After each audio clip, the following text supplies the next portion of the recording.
Hi, welcome back to Happy Hour here on the Craft Beer Runner. Today I have a new friend of mine. Her name is Sabrina. She has a YouTube channel called Savvy Sabs, where she does lifestyle vlogs, dabbles in politics, as well as product reviews. So, welcome, Sabrina, to the Craft Beer Runner.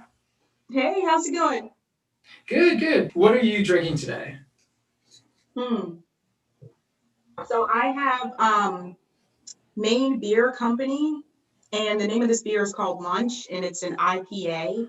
This is actually one of my favorite IPAs that they make. They also have another one that goes with this called Dinner. And they actually just recently started distributing here in Massachusetts, so I don't have to go up to Maine to get this anymore. But they used to do like beer releases for lunch and for dinner. And my husband's actually gone up there before and like waited in line early in the morning to get it because it would go like really fast. So I'm glad that we have it here in Massachusetts now. That's great. Yeah, and then I'm drinking from Russian River. Playing for president, my friend Brian uh, happened to put this in a box and it happened to be on my front doorstep. Not saying it went through the mail or anything, but I'm looking forward to drinking this one as the election season is finally slowly coming to a close. So we pour this out real quick. All right. Cheers, Sabrina. Cheers. I'm actually drinking out of my Vermont Brewers Festival glass here.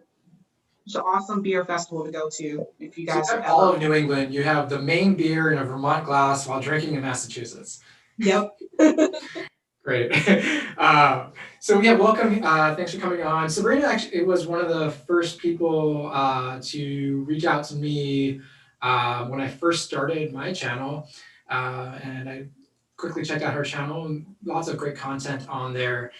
Um, and one of her first videos I saw on her channel, I think it's actually pinned, is a video you did about gentrification of Boston.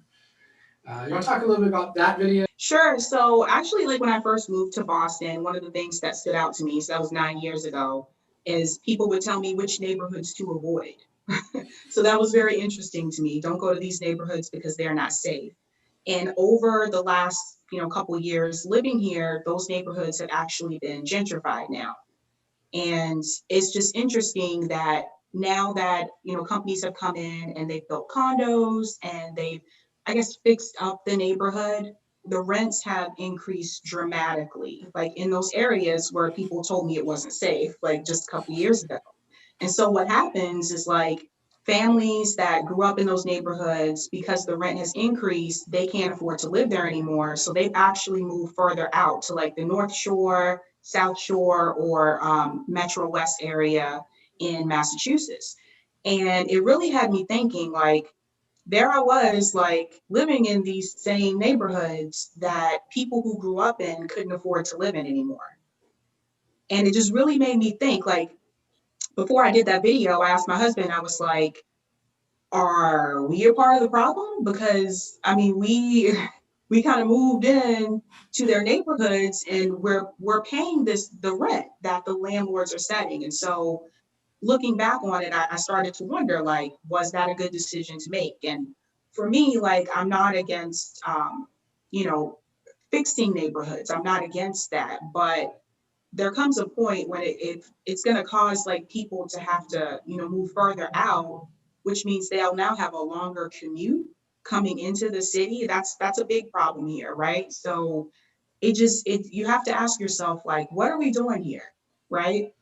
So like, are we really, we're fixing the neighborhood, but the people who are the neighborhood are now pushed out. So what's the neighborhood now, you know? Yeah, exactly. And it leads to other issues too. So someone is pushed further out, they're now maybe they didn't need a car before if they were living in the city, they could get around via bike or train or Mhm. bus.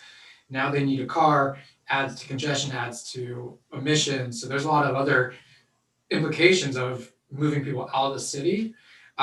It decreases lifestyle, quality of lifestyle, I should say, quality of life. People that commute longer are not happier in general. So yeah, there's a lot of negative implications to it. Besides also the loss of character to neighborhoods. When I moved up here to Seattle 4 years ago, yeah, it was really starting to come on a lot of neighborhoods that in the past were the red line neighborhoods that people were forced to live because they couldn't, they weren't legally allowed to buy elsewhere, are now being forced out of those areas because raising um, sale property tax out here because the property tax is not fixed. Um, so when neighborhood prices go up, that raises the property tax, and you have someone that can't afford the neighborhood anymore. I know you mentioned that you're not against like progress and against you know working to improve neighborhoods. Like, what kind of ideas do you think people should consider in working towards like a urban redevelopment? Yeah, so looking at Boston alone, public transportation is a big one. It's true, like the further you go into the, I guess what people call the not safe neighborhoods, they have limited access to public transportation. So there, I met, kids who are having to take 3 buses in Dorchester just to get to school Monday through Friday, which is crazy, right? But if you go into the neighborhoods in Boston, Cambridge, Somerville area where there are a lot of professionals like live in those areas, they have T access readily and available. So that's one of the biggest problems is public transportation, especially if you don't have a car. Yeah, and you're more likely not have a car if you can't if you're living on lower income. Like it's an expense that you know that unless you need it, it's not top priority. Because I've thought about these issues for years. I used to like want to get into like I used to be in real estate a long time ago, and one area I wanted to focus on was urban redevelopment, but not in a gentrified way, like doing it in the right way. And like so like I've thought about like ideas on how to increase density of a neighborhood, but not decrease the character of a neighborhood type thing. Mhm. So like one thing I thought about was having developers team up with the existing homeowners if they're going to take a single family house and upzone it to like townhouses or condos because honestly we need more density in urban cores.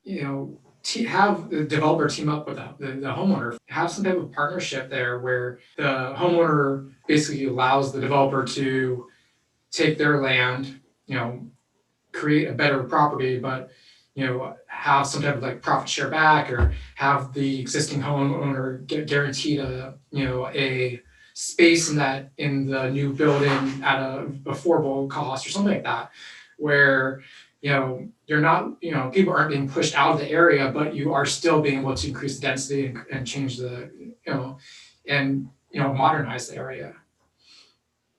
Right. And it's really interesting too, because a couple years ago, they said that they were going to build housing, more low income housing and more housing for middle class people. I haven't seen that. I don't know what's holding that up, but I have continuously seen them build more and more like luxury apartments and condos. I'm talking like $2,500 a month, $3,000 a month, which nobody I feel should have to pay that for rent. But people are paying it, and that's the thing. Like as long as landlords know that there's somebody out there that is going to pay that amount of money, they don't feel the pressure to come down on the rent.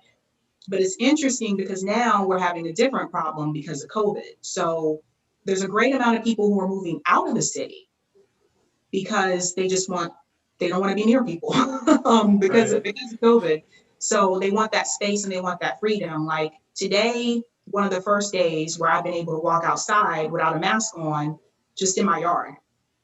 Whereas before, living in an apartment, I always had to, put it on Yeah. every time I left. And it's just crazy because like now, like, we lived in the city because we wanted to be closer to work and to do a lot of things in the city, like the concerts, games, sports games, and all that stuff. And like, I don't know if a lot of people know this, but Boston, for the most part, is still kind of shut down.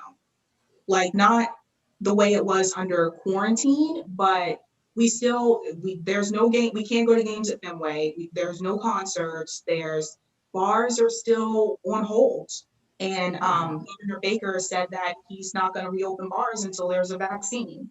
So I'm seeing like videos of people in places like Florida where they're still going like nothing happened. Like it's like they're still going out to bars and they're still having fun and everything. And here it's just not like that. Yeah, I mean, up until recently in the state of Washington, I think most people, I wouldn't say all, but most people have been very respectful of, why we are locked down. And, we do have limited capacity dining inside. Up until recently, it was 5 people, same household, and at 25% capacity for the indoor. We have outdoor dining, even though it's Seattle and it's getting into rainy season, but we have tents. Um, but yeah, but I think as a whole, Washington until recently was doing a good job of being respectful of these, but now we've also had a spike. We Mhm. went from 500-600 cases a day to we're in the 2000s now, the past couple of days, and it's I think a lot of it also is like when that announcement from Pfizer came out about the vaccine saying we're almost there. I think a lot of people like took that a little too literally of what Mhm. that meant, and like started getting really loose. And also it is going into winter season. People, you know, it's dark, it's cold, you get lonely being by Mhm. yourself. So you do want to see your friends. Going to Thanksgiving and Christmas, you do want to see your family, and we just all have to accept it's going to be a tough year. It's going to be tough. We need to talk about how tough it is for our own mental health. But it's going to be tough.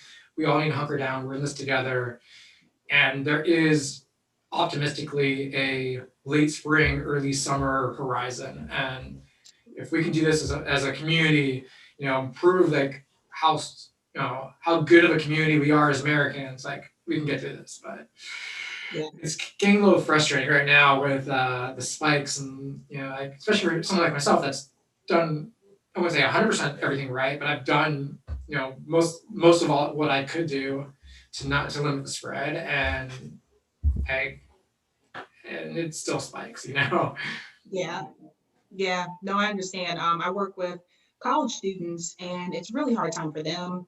I mean, they're young, and I remember being an undergrad, and like they want to be able to go out and hang out with their friends and do the things they normally were doing. But the reality is, it's limited now. Like people have to wear masks all the time, they have to socially distance, so they're not getting the full college experience that they were used to getting. So it's just a tough time all around, I think. Right. Going back to gentrification, like one thing I've actually I didn't really know too much about, and I started here on podcasts talking about this. I think it was actually Adam Conover's podcast. He was talking to someone that with a community land trust. It's a nonprofit. They're all over the world, but it actually started here, I think, in the U.S. They're nonprofits that own the land of a certain area in a trust, and the people that includes, and so they control the development, they control the housing prices. That there could be, it helps with affordability, making sure that areas don't get too outpriced. I believe in Tacoma, Washington, which is about an hour from here in Seattle. There's a community that actually has a community land trust that they're working with to ensure housing stays affordable, given that that area is about been busting at the seams in terms of pricing and outpricing people. So I would love to do more research into community land trusts, Mhm. because I think that also might be a solution for keeping certain areas affordable to make sure that you don't lose the soul of those areas. Going back to your video, I know one thing, the joke about most gentrification is, your area is being gentrified when there's 3 Starbucks on one block. But on your video, it was there's a brand new brewery here, which, and I love breweries, don't get me wrong. Yeah, I kind of want to transition to the Massachusetts beer scene, since you were living in Mhm. Boston and you said in your new neighborhood you have 3 breweries. You want to talk a little bit about the craft beer scene, either in your new neighborhood or in Boston in general? Yeah, so when I first came to Massachusetts, I think at that time the craft brewery I knew of was Sam Adams, which is really funny now because my husband and other people who are really like big craft beer enthusiasts, they will tell you that Sam Adams is not really craft beer. So I knew of that one, and that was a popular place for people to go to. But over the years, more and more have started here in Massachusetts. And unfortunately, some of them have not survived, like because the competition is so tough. Like you really have to have really good beer here if you want to make it, right? But there's so many breweries here. I haven't been to half of them because every year I hear of a new one that's out there.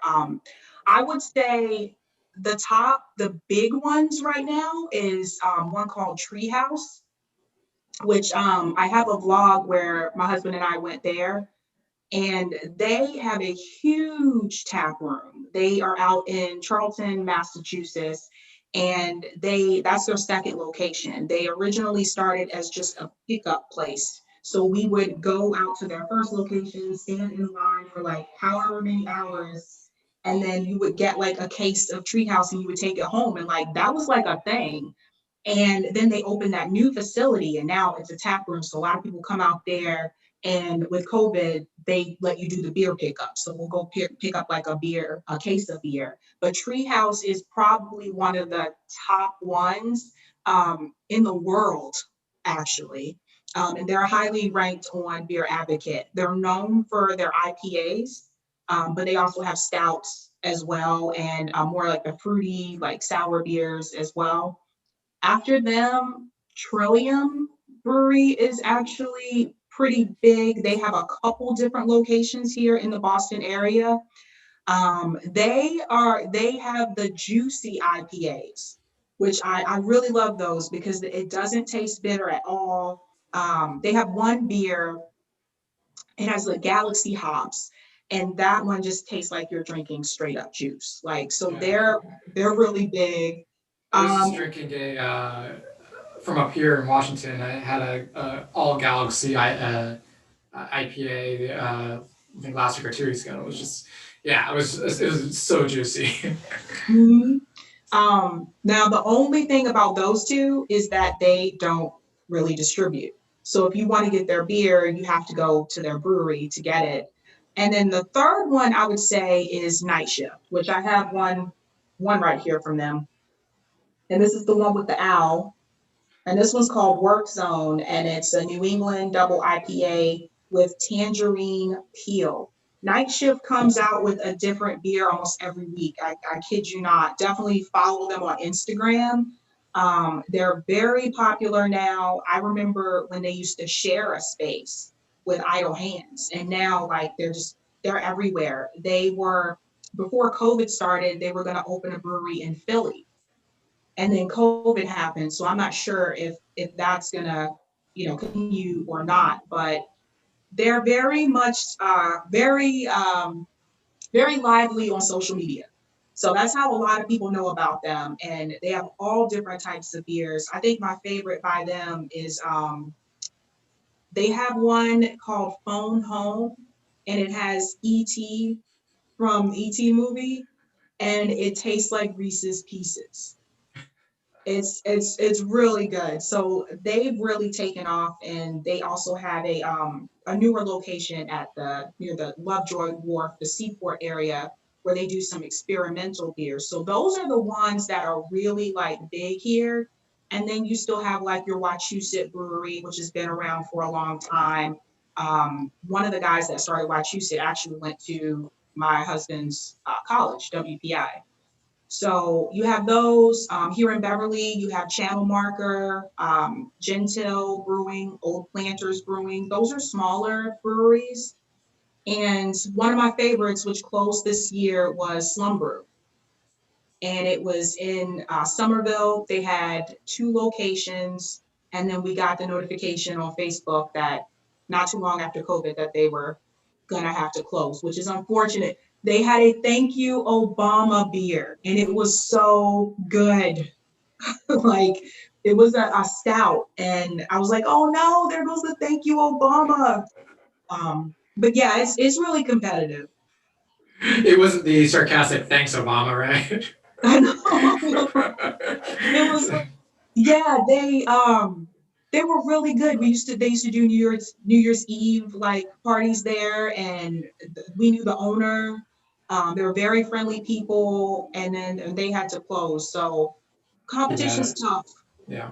Yeah, and then I mean, as you said, Massachusetts is definitely a lot stricter than other areas in terms of current regulations. Like, we've been lucky to be able to keep our beer scene going even through the pandemic here in Seattle and the state of Washington. But yeah, and it's got to be really tough for people trying to keep their business open when the most you can do is take out. And there was also that aluminum can shortage this year. So if you're doing takeout and you can't, the price of cans is so high because you can't get cans. It's a tough time.